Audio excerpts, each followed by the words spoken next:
The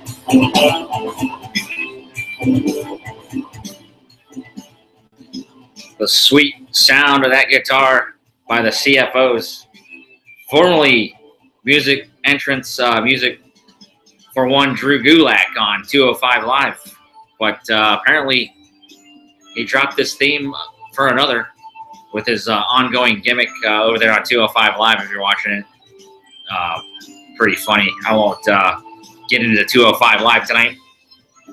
It's the mailman, Jimmy Milstead, once again here with the small package. Episode number 5, the long-awaited No Mercy results show. I apologize. I was supposed to do this after the show, which that had a story as well. I didn't watch the show live that night, even though I was going to. Internet issues on my end.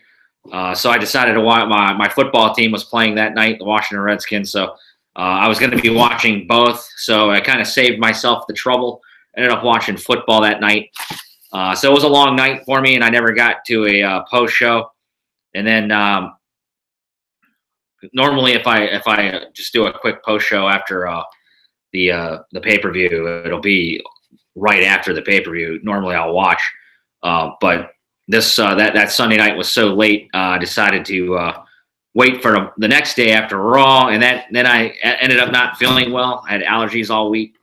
I know these sound like lame excuses, but life was just getting in the way all week with work, and I just kept pushing it off. So, I mean, it's old news by now. Everybody knows what happened on No Mercy. I'm just here to pretty much do a quick review of how I did on my results. So apologize to my one fan, Ryan Alexander over in England. I'm actually going to read a lot of his takes. My buddy Ryan celebrating, I forgot how old you were, Ryan. Give me a holler. I cracked a beer open for you tonight here Saturday night. It's my weekend off from the post office, so I had to I had to go ahead and fire up the YouTube live here. Kind of a quiet day on my end. But Ryan, thanks for giving me some feedback on what you thought of the No Mercy show, and happy birthday over there across the pond, over there in Blackpool, England. One of my favorite new friends I've met within this past year. And that's basically why I'm doing this. I'm not a professional here. I'm here to talk wrestling with you guys. I'm gonna try to figure out all the gimmicks on this thing. I know you can bring up a chat here. Let me get a little better at this, and then we could. The more friends I make, hopefully I can put up the comments. I write notes down here. I'm gonna try to cover how I did on the No Mercy results. But Ryan, happy birthday over there. Cheers, mate. Thanks for being my friend, and I hope you had a great birthday over there in jolly old England. So like I said, sorry for putting this off so long, but we're here tonight, and it's rainy. The rainy season is looks like it started out here in Seattle. We had some nice weather this week, but this is the first day I actually got a little chilly. I didn't put my heat on yet, but yesterday, or what was it, Thursday, when I was at work, I was actually still sweating. It was a nice hot day. I think fall has definitely arrived here finally. I think the last hot day we had was probably Thursday out here. I hope the weather's, as always, is fine where you're at. But not trying to get long-winded here. Let's hit the No Mercy here. I gave the show a B overall. they were topped with 2 WrestleMania worthy matches at the top of the card, and we'll get to that in a few. But I was entertained when I eventually finally got to see it. I did watch it on Sunday night. I just wasn't live. I watched the pre-show live, but I had issues with my Amazon Fire Stick. I think it has something to do with I don't know if I'm not an internet tech. I think it has something to do with traffic. I don't know, but it seems like one night I have no problem watching the net when it's a live show.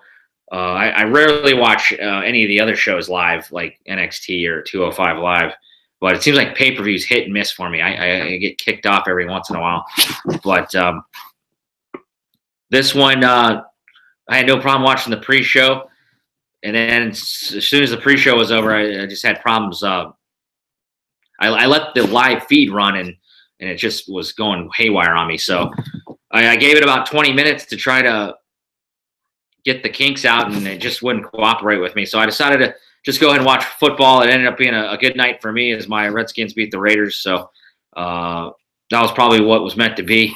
And as soon as the Raiders Redskins game, I immediately fired up the Amazon stick, and it worked fine. So I don't know. The internet gods wanted me to watch one over the other that night, and hail the Redskins. So any Redskins fans watching, we're doing pretty good. And that's a debacle this Monday. We play on Monday Night Football against the Chiefs.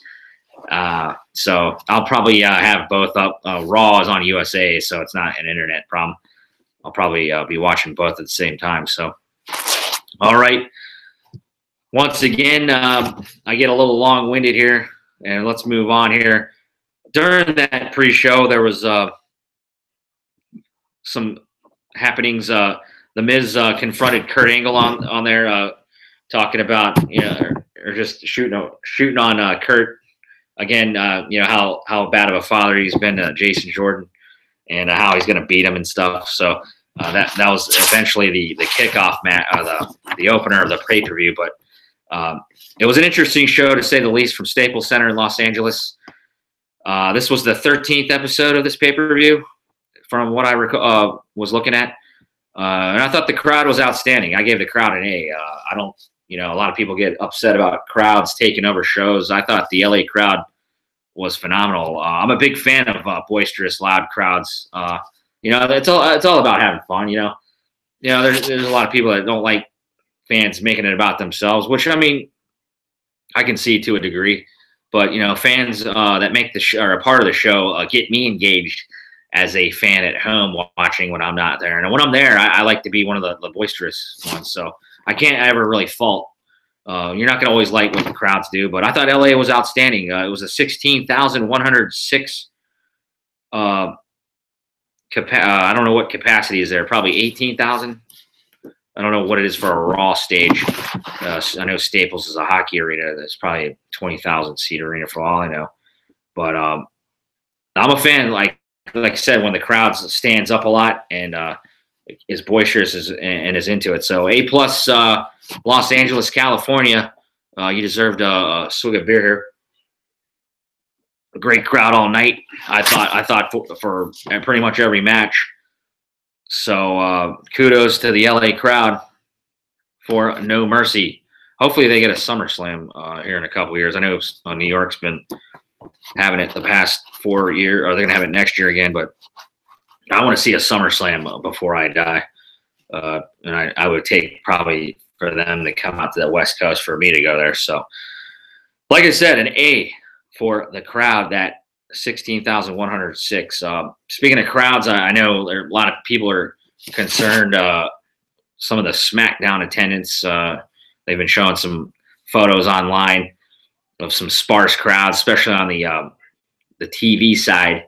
There's a lot of empty seats. So I'll be interested to see me and Denise, my wife, go to both Raw and SmackDown. I'll be interested to see for it myself. Road Dogg's catching a lot of heat for it over there on SmackDown. One of the creative heads, he just blames it on it being September, and he takes a lot of heat for some of the comments and excuses, probably, or I don't know if they're excuses, but his takes But attendance is down according to some of the photos that have been online. I don't really have any numbers to prove anything, so but just go see for yourself. So it'll be interesting to see when I go to see how many fill the. It'll be in the Key Arena here in a couple weeks for SmackDown.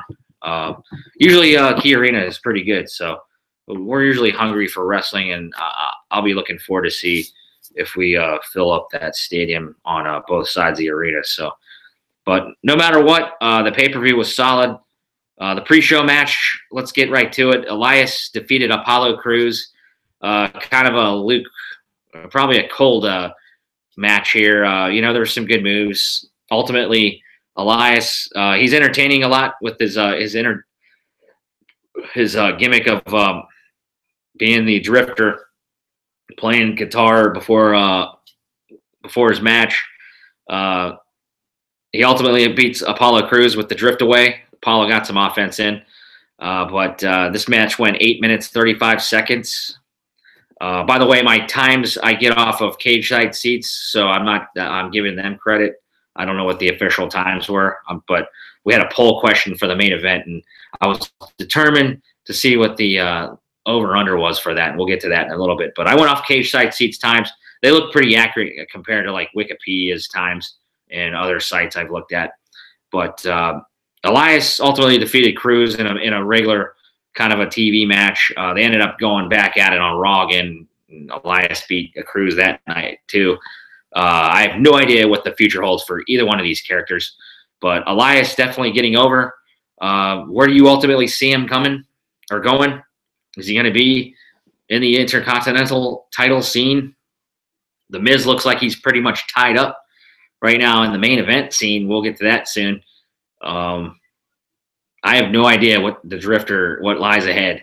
Does a guy like that move to SmackDown? I mean, they just got him up here.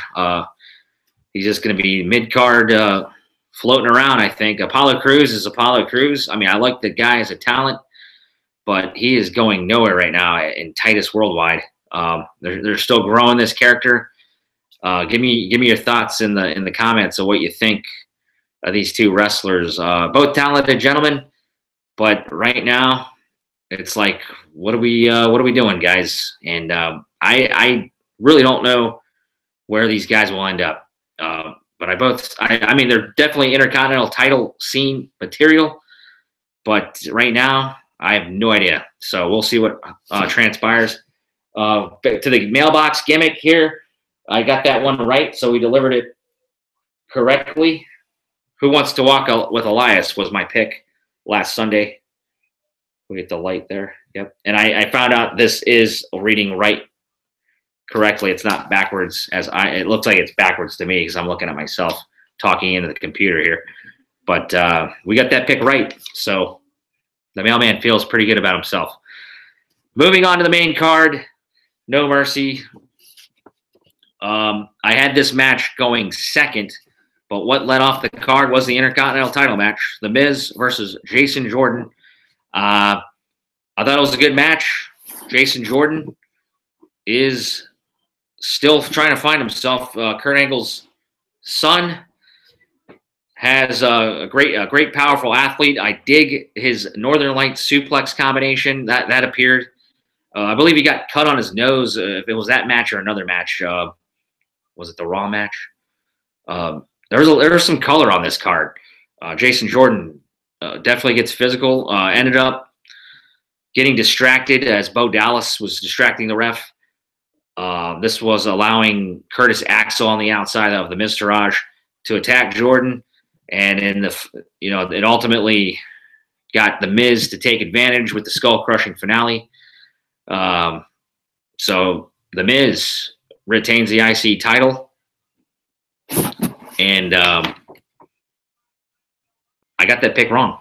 So, and right now, after this week's Raw, if you watched, it looks like the Miztourage is going to be in some type of angle here with the Shield, possibly, as they have jolted up there to take on Roman Reigns. They assaulted him on Monday Night Raw in an interesting angle. Big things look like they're coming for the Miztourage. They took out the big dog, Roman Reigns, on Raw. That was the No Mercy aftermath. Is there going to be a Shield reunion here as before we get to TLC? That's the next pay-per-view for Raw. Stay tuned. As far as Jason Jordan, what is going on with him? He lost the match. Ended up tagging with Matt Hardy. Jeff Hardy's out. Going to have shoulder surgery. He's going to be out for a while, 6 months, I guess. Is Matt Hardy and Jason Jordan going to be a tag team now? They tagged together, ended up getting a victory. But where is Jason Jordan going? You can lump him in there now with Apollo Crews and Elias. I have the faith Jason Jordan will still be booked strong. But he ended up losing to The Miz. And, I don't have any problem with that. The Miz has been The Miz, making that Intercontinental title really special. That match went 10 minutes, 13 seconds. Like I said, I love Jason Jordan. Needs to work on that charisma. Just that Northern Lights suplex. If you don't know Northern, it's like an arching, and he's going for like a pin afterwards. I just went to an independent show last night. Matt Riddle can do that pretty good. Kudos to Matt last night. I'll talk about a little bit offline on that. But the Intercontinental strap remains on The Miz. So we go to the gimmick here, the mailbox. The flag is up. I delivered this one wrong. Jason Jordan I had as the new IC champ. I failed. So return to sender. Jason, better luck next time, buddy. Let's jump over real quick to celebrate Ryan Alexander's birthday. I took some of his takes. He's a talented writer. I asked for a few takes. He ends up giving me a novel here. I wanted to see what he said, what his thoughts were on the Intercontinental Championship. The Miz defeated Jason Jordan. He thought it was a solid opener to this card. Miz can always be relied upon to open a show, and he engages easily with the crowd, and he is in the midst of his best phase of his career. I totally agree, Ryan. Jason sparing no effort to showcase his ability now at the most high-profile point in his career, but as gifted as he is in the ring, on the microphone, he delivers nothing but popcorn farts. That's a good take. Because he did get a post-match interview, and the crowd was actually chanting Miz during that match. So inevitably, Jason's probably going to go down the heel avenue. But he was protected in his losing via typical heel tactics. But given the fans' obvious rejection of the storyline, Angle Jr. has a way to go to emulate Kurt. So I enjoyed Ryan's take there on that Intercontinental title match. We'll come back to Ryan and some of his takes a little bit. But cheers, sir, for coming back and giving me your thoughts on that match. So we'll put the mailbox back up. The flag is still there. I did not go perfect for this pay-per-view. But as I said, The Miz defeats Jason Jordan. Give me your thoughts on the match. What did you think? And where do you think each of these guys are going? We know where The Miz is probably going. But what is that Intercontinental title? It's going to be on The Miz for a while, it looks like. So the second match ended up being Finn Balor versus Bray Wyatt. I ended up having this match predicted. What was it? I had this one opening the show. But Finn, he should be building steam to get to a Universal title in the Universal title picture, in my opinion. And actually, I had this third match. Or no, that's right. I did have it as a second match. And I was wrong. Or no, I had it opening and on the pay-per-view, and I was wrong about that. So Finn Balor, though, ended up defeating Bray Wyatt. A lot of people are cold on this match. The coup de grace was hit at 11 minutes, 34 seconds. My wife is a big Finn Balor fan, and on this night, she was a fan of his ring attire. He went to a new look. He had gray tights, or what was it, baby blue? I don't know. I'm not colorblind, but you could – I think I would call it gray. And Denise was a big fan, and she is looking forward to Raw. Finn Balor, she's going to wear his shirt to the show. She's a big fan. But Finn looked pretty interesting in the gray tights, a new look. Ended up going back to the black on Raw. Here is Denise's, the fashion guru for Jimmy here. But to start the match, Finn looked to be hurt with a rib shot he was selling during the whole match. Looked like he was being escorted out by the medical staff, but he ended up fighting through the pain and came back. During the whole match, he was fighting those ribs. And, you know, what can I say about this match? It went a long time. What was it was, pardon me, guys. I had it written down.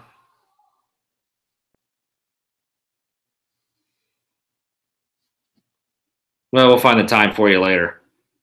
Oh, 11 minutes, 34 seconds. I already said that anyway. So he is feuding right now on Raw with Goldust. And this looks like to be continuing with Bray Wyatt. As on Raw, the two had the match. Finn gets the win. And, you know, the lights go out. And all of a sudden, Raw, Bray Wyatt's got the whole world, his hands are sounding off.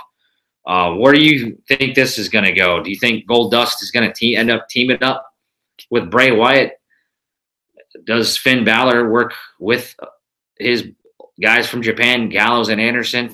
Are we going to see Luke Harper come back? A lot of people don't want to see the family back.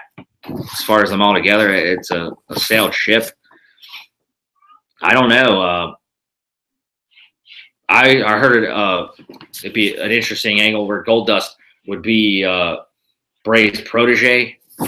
So I don't know if you get another character in there. I'm not sure who else is left on the roster. Interesting times right now for a Raw booking. There's a lot I don't know. I mean, as a fan, I'm glad. I just don't know what to predict for any of these characters right now. Finn, you gotta believe, is building steam to eventually get to that Universal title picture, a title he never lost but had to relinquish when he was the first champ back last year at SummerSlam. But this feud looks to be continuing based off Raw. But Finn Balor got a big win. It was a man versus man match. There was no paint involved. Finn looked good. And wife agrees. So that was that match. Let's see what happened here. Jimmy misdelivered again.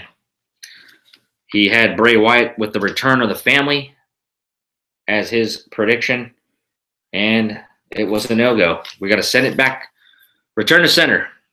So I have failed you twice on predictions here, No Mercy. As the recap continues, we'll put the box back up. Moving on, as Braun Strowman just fell.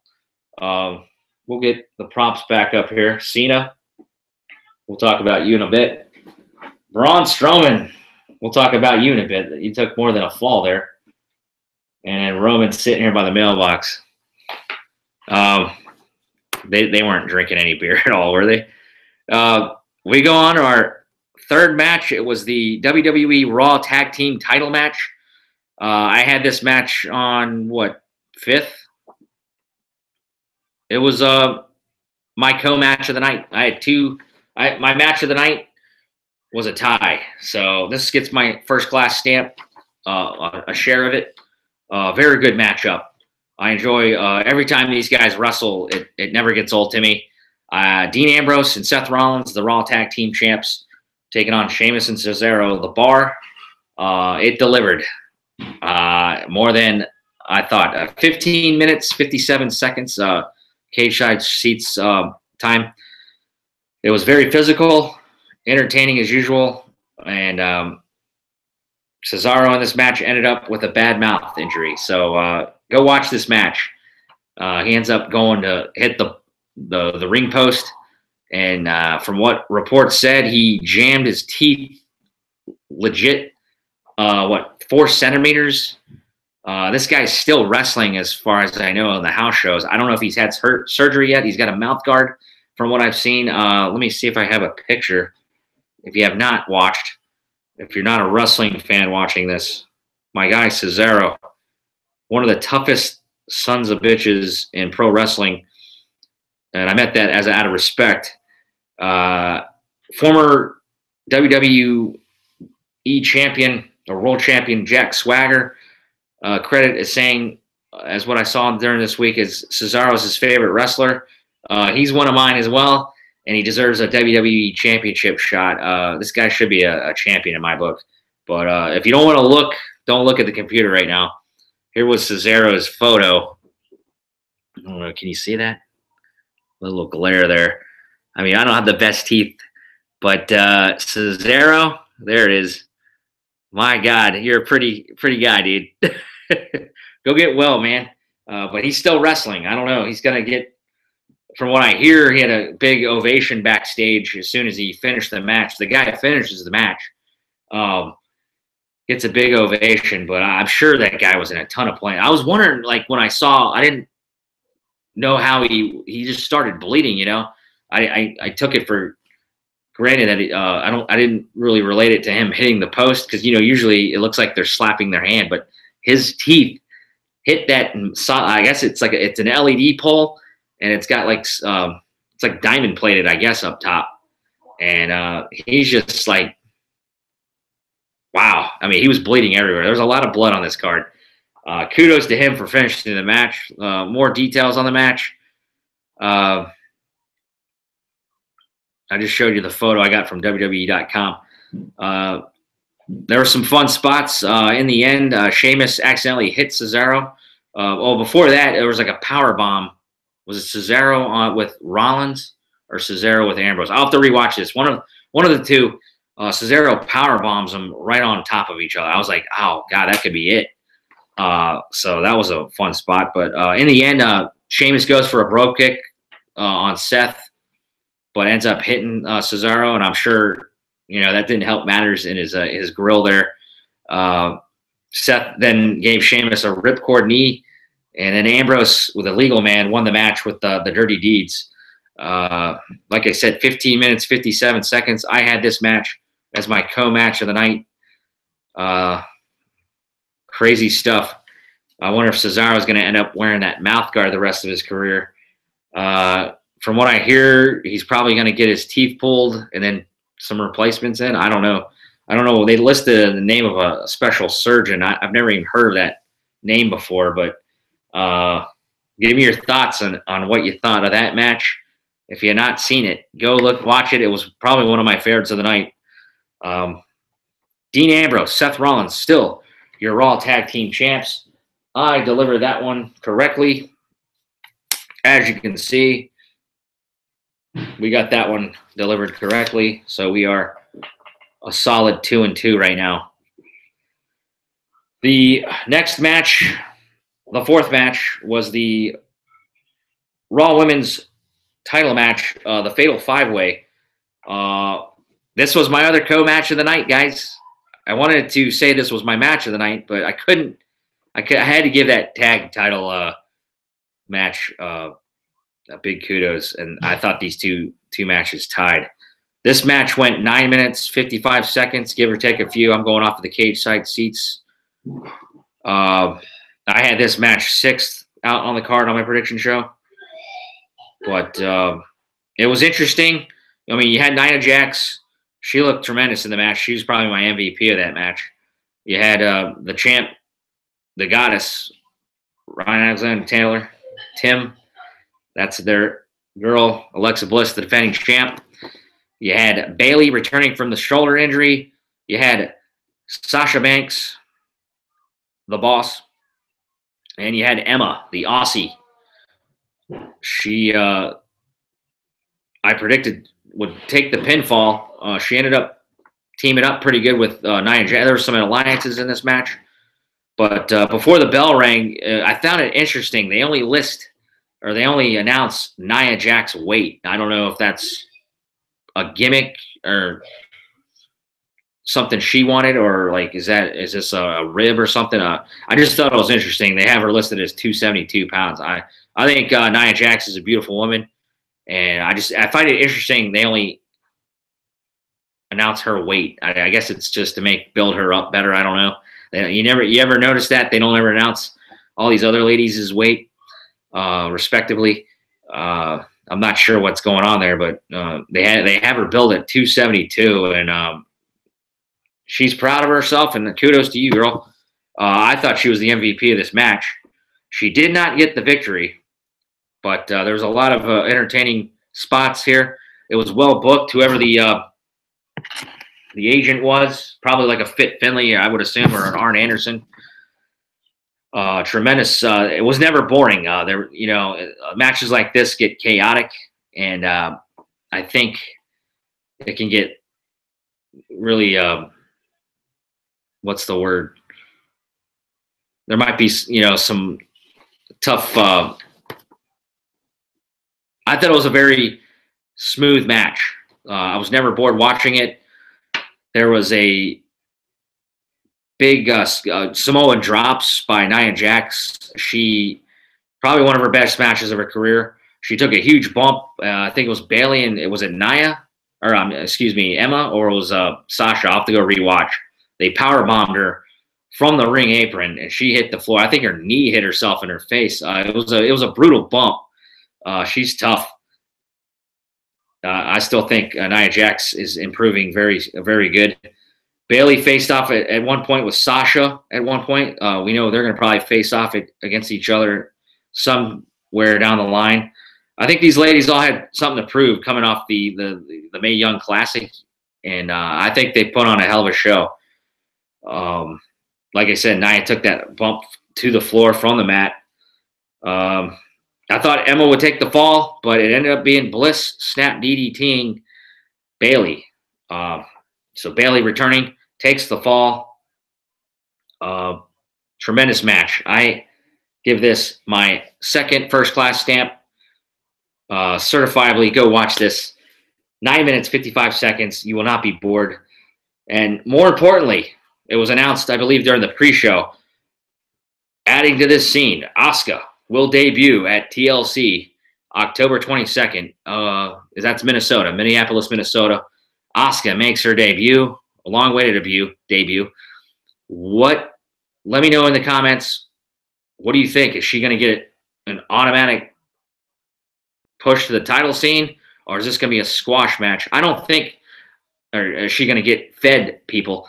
I don't think she's going to be pushed to the title scene yet. As you could see, if you watched Raw, Mickie James, Alexa Bliss, with Bliss retaining the title, looks like they're probably going to be listed as that championship match. I would bet my house mortgage on that. So I don't think you're going to see Asuka inserted yet into the championship scene right at NXT. But it's interesting. She is going to be healthy, unless that was a work for her collarbone. She will debut at TLC October 22nd. Give me your thoughts on who you think she faces off with first in the comments. I would love to hear your thoughts. I think any one of these opponents. I'm going to say Emma, and I think it'll be a squash. Or some, who else has we got? Maybe like we haven't seen, what's her name? Dana Brooke.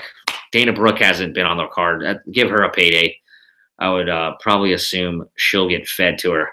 Give me your thoughts on who you think Asuka debuts with at TLC. So we ended up getting that pick right. We delivered that. Alexa Bliss, the Raw Women's Champion. I had her. The only thing wrong in the pick, I'm not taking it back though. I had her pick pinning Emma. It ended up being Bayley. So, but we'll say we delivered that. We'll just say we got that back because it was junk mail and they didn't want it. Because I get that a lot on the route. What the hell? Or if it's like a current resident, people don't see their name on there, but it says current resident below. That's you, buddy. That's your mail. I don't want it. I'm not the trash man. Don't give Jimmy your mail back if it says current resident on it. You know what I'm saying? But enough of that talk. We'll move on. Entertaining match, like I said. I know I'm getting long-winded here, but that was a great match, ladies. Kudos to the women of Raw. The fifth match. It was the polarizing matchup and one of the WrestleMania-worthy main events, co-main events on this card. The legendary 16-time champion John Cena, the franchise, taking on the new franchise, Roman Reigns, the big dog. Whose yard was it on this night? I had this match coming out as the 6th match. It was the 5th match. I think it was a good placement for this match. It went 22 minutes, 10 seconds from the timing off of cage-guide seats. I thought it was pretty good, not spectacular. I don't think it was as good as the ladies match, and I don't think it was as good as the tag match. That's just the mailman's prediction. Your resident wrestling nerd bumped it down. It probably was my 3rd favorite match of the card. It looks like it's time for Roman Reigns, I'll tell you that. It was a slow start from Cena. Cena gained steam during the match. There was a point in that match where Roman, I heard him on the audio, because Cena was schooling him all during the program on Raw throughout the upcoming weeks on the mic. He said, to quote him, "Not on the stick now," as he was, kind of pounding on him. I thought that was pretty funny. Like I said, it's Roman's time to rule the WWE as he won this one with the Superman punch and the spear. Like I said, it was a good match, not a great match. I was entertained. There was a lot of false finishes. During the match, they traded a couple of near falls. Cena, super attitude adjustment off the ropes. I believe it was the 2nd rope. I thought Roman was gonna die. I mean, like his head. I'll have to rewatch that again. It was a hell of a sight to see. But he kicked out of that. Roman speared Cena on the announce table. Was it the Spanish table? I already forgot. It's been a week. I gotta look that up. I think the Spanish announce table got it off the spear. Cena. That was pretty cool. I always get off on the table spots. Cena performed the 2 attitude adjustments consecutively. I always think that's an awesome sight to see. That's power. If you don't know what I'm talking about, he kind of rolls up into it after picking up Roman, and then it's an amazing move.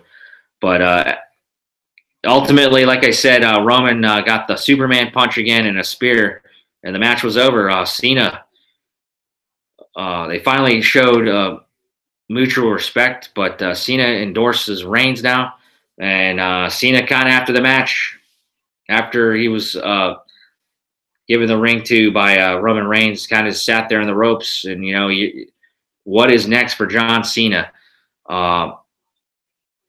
This is not his last match. He stated on Raw Talk after the pay-per-view. He says he's 40 years old and he's slowing down. Things are changing for him. What do you have Cena doing for the rest of the year? Are we not going to see him the rest of the year? And what is this guy doing during WrestleMania? Because I think what you have now locked in, Roman has beat Undertaker. Roman has beat Cena. Roman's beat Braun.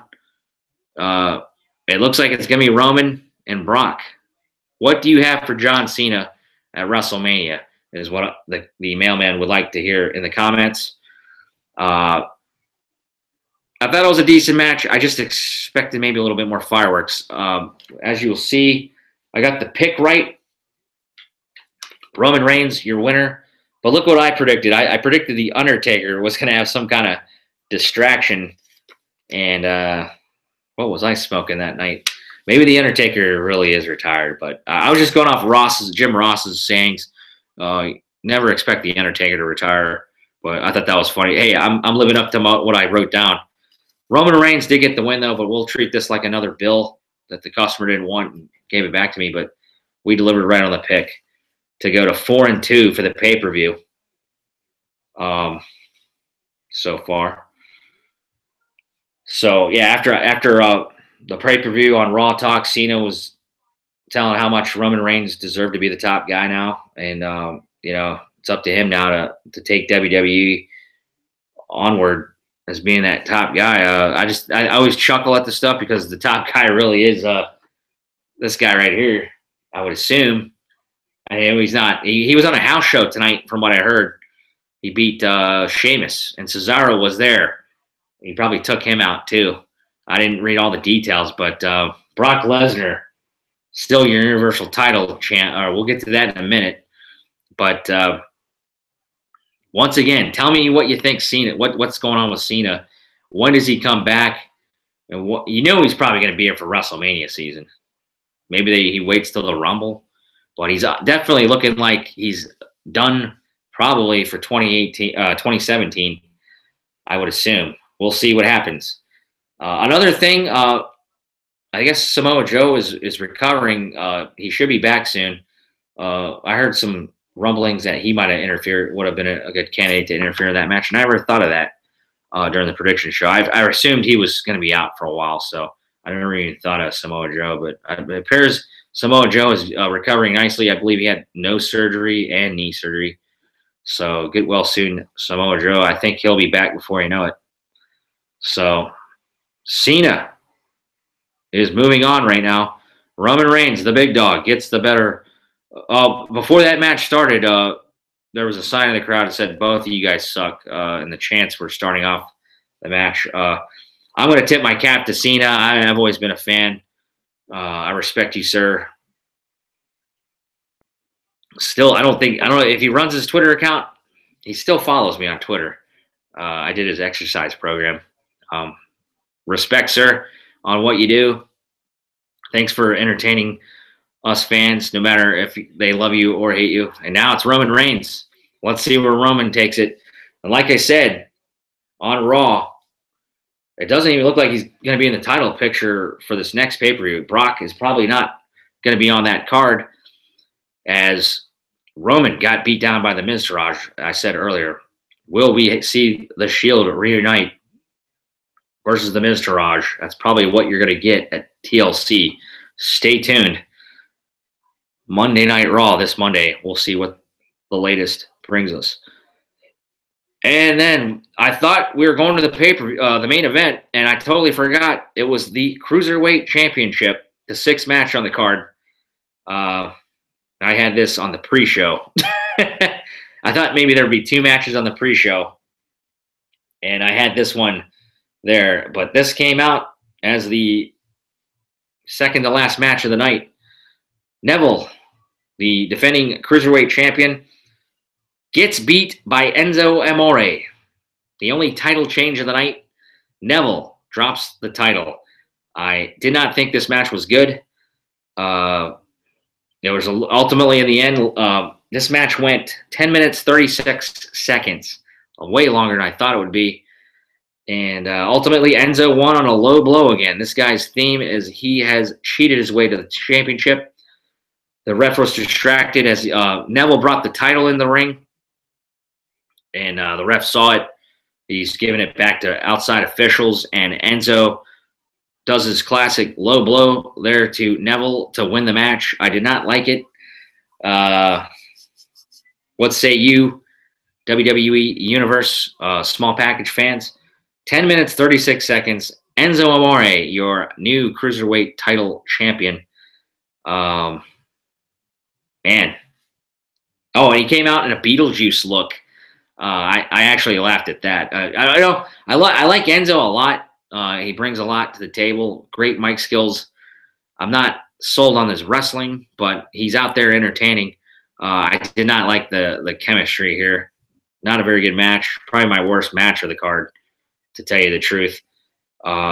If you did not watch Raw after it went off air, or actually this rivalry ended the show on Raw the next night, and Enzo ended up getting a beat down by the whole 205 Live roster. But the gift of gab, Enzo, it looks like they did a double switch. Like, I don't know if Neville's a full-fledged babyface, but Neville definitely heel tactics.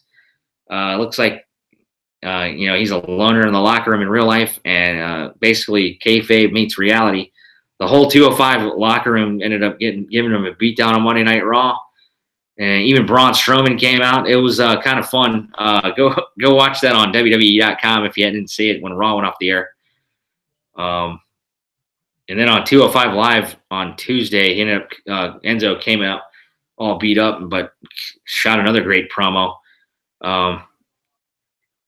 Apparently, I don't know what the stipulation is, but Neville, I don't know what the deal is with the 205 Live Championship, that Cruiserweight title is right now. It's kind of a joke, but I don't know if with everybody beating up on him, he has some kind of clause.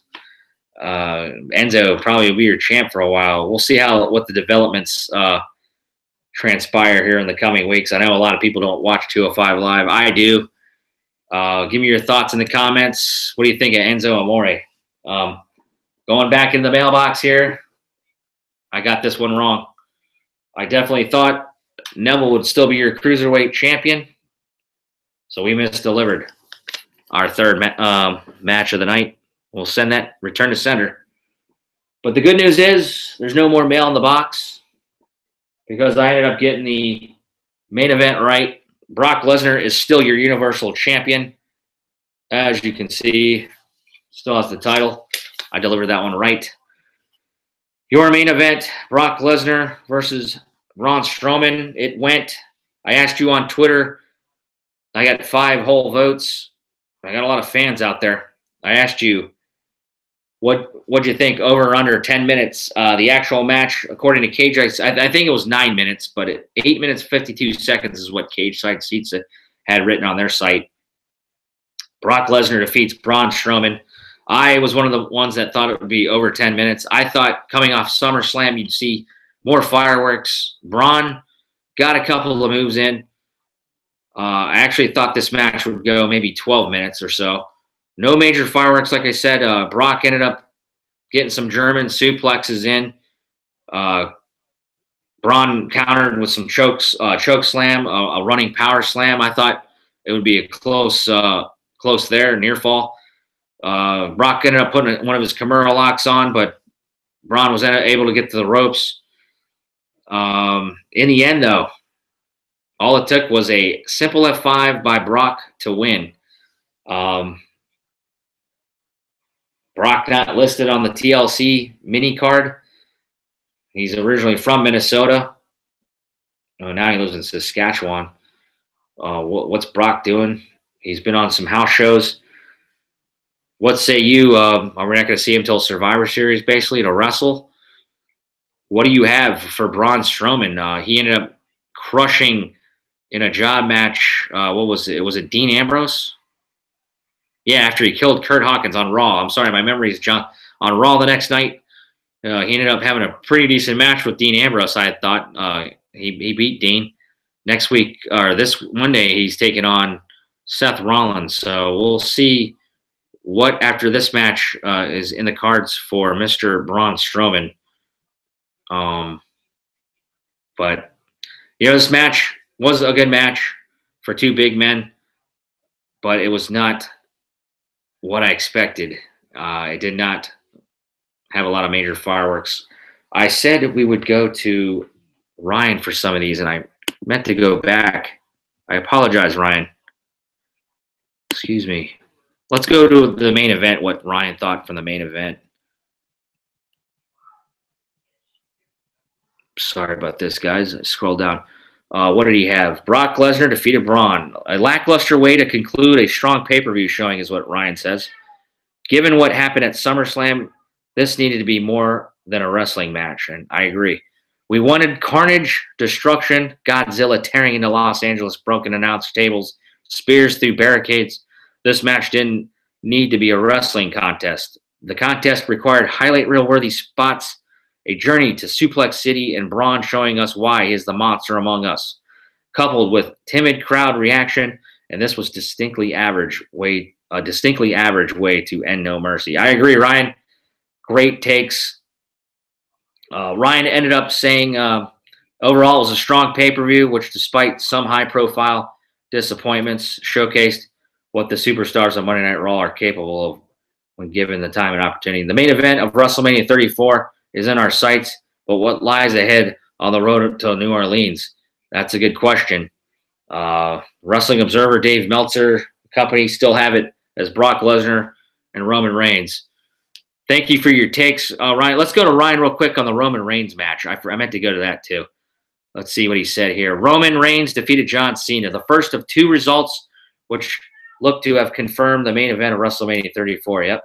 I enjoyed how Cena played the crowd. They're polarizing figures, but both are proven big-time performers. For Cena to have been beaten after 1 spear, considering Roman kicked out of 3 AAs makes it a little sense, but why show sense when they don't want to show mercy? That's a great take there, Ryan.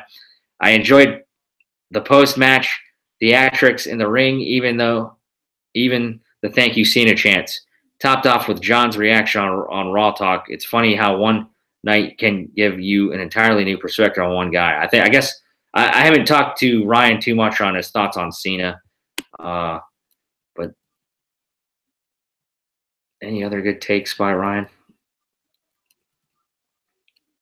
I will definitely enjoy hearing from Ryan after each pay-per-view, sir. Thank you for your takes. I will come back to him. Ryan ended up thinking it was a decent pay-per-view, but left you hanging for a little bit, and that's ultimately what I think as well, sir. So the mailman went 5-3. Cena, stay up there, buddy. Roman is your new top dog of WWE.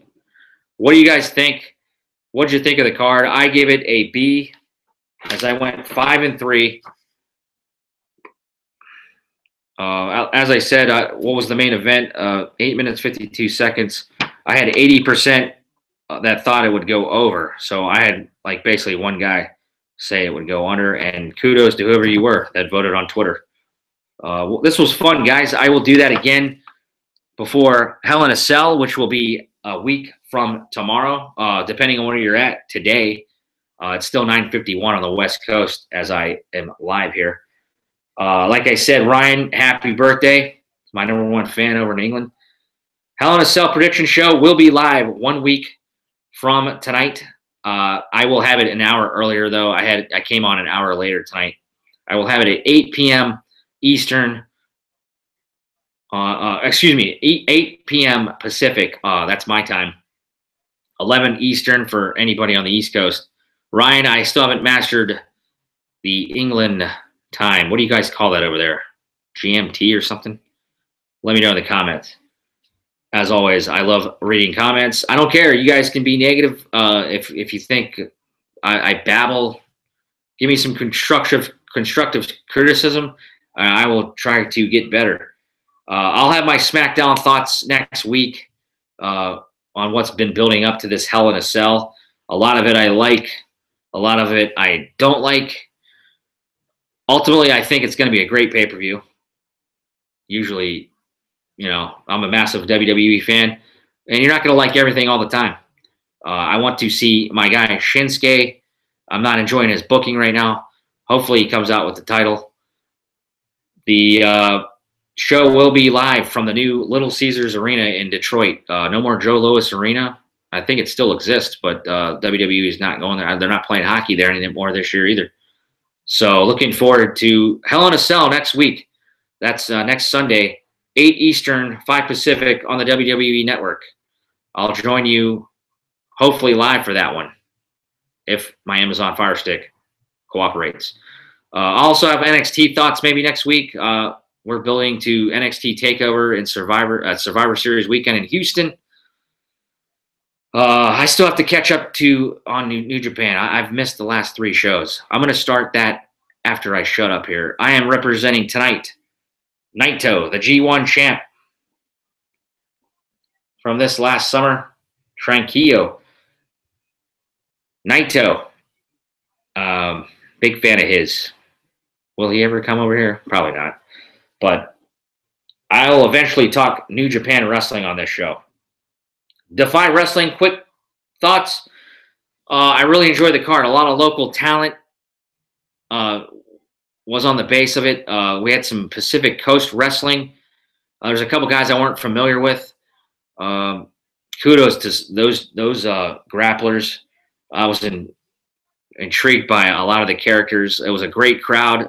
Matt Farmer, Jim Perry, the guys that run Defy Wrestling. This was my 4th show. Great experiences at the historic Washington Hall there in Seattle. We had 3 big-time matches. I really enjoyed the ladies' match. I don't know if you're familiar with Taya Valkyrie. She's a luchador. A lot of history at AAA. If you watch Lucha Underground, she was a high-profile star. She took on Christina Von Eerie, who won the Tacoma Cup. She's a wrestler based out of Vancouver.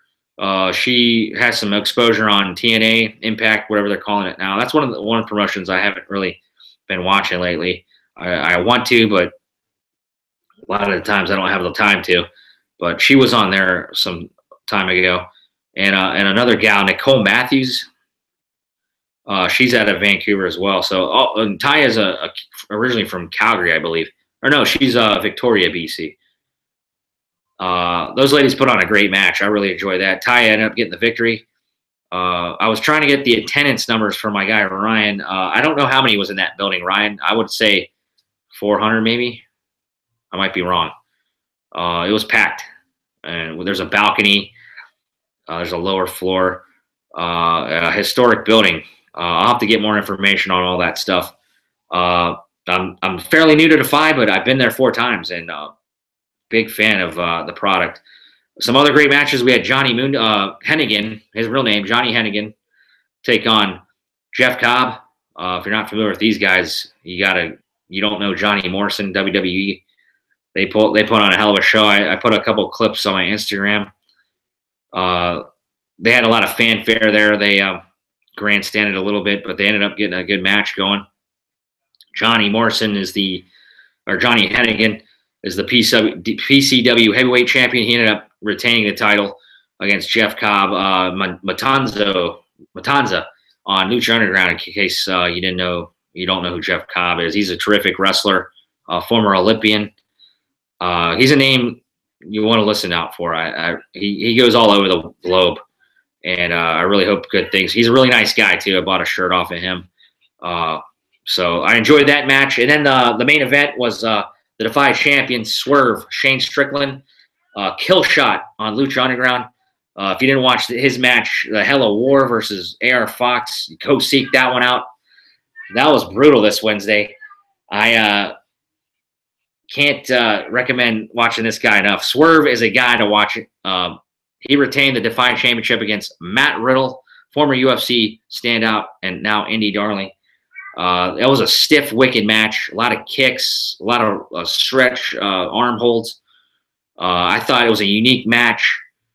Both guys brought it all. It was intense. The crowd was into it. They took it to the outside a lot of chops, a lot of stiff kicks. Matt Riddle, this is a guy I know WWE has their eye on. He's enjoying what he does, and he's all over the world. That was his first time at Defy. That was my first time ever seeing him, and I'm a fan. And I took a couple of photos, and the guy liked my photo, and he followed me. So Matt Riddle, kudos, buddy. Cheers. And Swerve, it was his birthday the other day, last night. So he won the championship and went out to end the show thanking everybody. Happy birthday, Swerve, from yesterday. Terrific match. Support indie wrestling wherever you can go find it. If you're in Seattle, Defy is the place to be. I believe the next one is a smaller show, late October. I probably won't be able to go to that. I probably won't be able to go to the next one. I think they're supposed to have Sami Callihan on it, November 10th. I believe it's called. They theme these names out here pretty cool. Last night was Kings Amongst Men. Next one is called like Yo Defy Raps, like to play off MTV Raps. So Matt Farmer, Jim Perry, the whole gang at Defy. Steve Miggs, the ring announcer. He's the KISW local rock DJ, morning guy. Steve, the producer, he's a great guy. Phenomenal work, Defy. Jimmy was entertained last night, and kudos to you and your staff. So that's about all I got tonight, guys. I hope I covered it all. We'll give the closing bell. I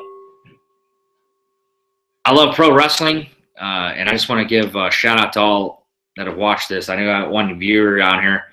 Anybody that else takes the time to watch me babble, I'm not the best speaker. I'll probably continue to say that. But wrestling is a good escape, and it gets you away from a lot of stuff, what we got going in the country. Just be nice to everybody, each other, everybody.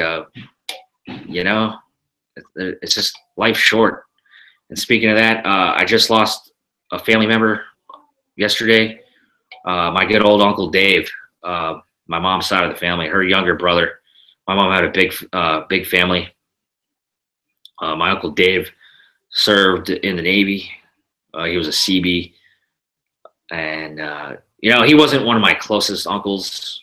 We never really saw him a lot. I saw him a lot more in my youth. Actually, we'd always travel to Pittsburgh, but we kind of grew apart the more older you get. So, and then I ended up seeing him actually when we had a big family reunion in Myrtle Beach. I was in that service at the time. I took my 2-week break from deployment, Iraq, 2005, 2006. It was 2006, the summer. So I didn't get home till 2007. My Uncle Dave, saw him there on our 2-week break. Got a cool picture with all my Uncle Joe. He's an former, you never say ex. He's a retired Navy man. And then my late Uncle Rick, late Army, Vietnam Army vet. To another uncle that's passed on. I had an epic picture of those gents with me in the middle. They treated me like royalty, I'm just some young kid doing his thing. Uncle Dave sent me and my unit countless care packages. It helped our morale. The guy used to work for, he was a truck driver. I believe he worked for Keebler and stuff back in the day. And all the boys out there and the gals that I was with, we always enjoyed Uncle Dave sending us care packages. And thanks, brother, for being one of my heroes growing up. A mentor when I was a young lad. We'd visit this guy in Pittsburgh. You're always going to be remembered, buddy, and I hope you're at peace there. My Uncle Dave Williams, RIP, brother, and we'll see you on the other side. This one's for you. Love you, man. Sorry, guys, I had to get sentimental there. I haven't really said anything on social media about it, and I just wanted this to be the first place to do it. RIP, Uncle Dave. I'll never forget you, sir. See you on the flip side. All right, guys. Hug your loved ones. Life is short. Like I said, there's no reason to be upset and be mean to people in this world. Let's all just be kind to each other. You know what I'm saying? And wrestling is that place for me. And there's a lot of cool people out there in the wrestling community. I appreciate you all for taking the time to watch any of this. And we'll talk to you next week as we preview Hell in a Cell and give you my predictions. Thank you for joining me on this night, this September the 30th, 2017. God bless you guys, and we'll talk to you then. Pro wrestling's real. People are fake. We'll leave you on this. Good night.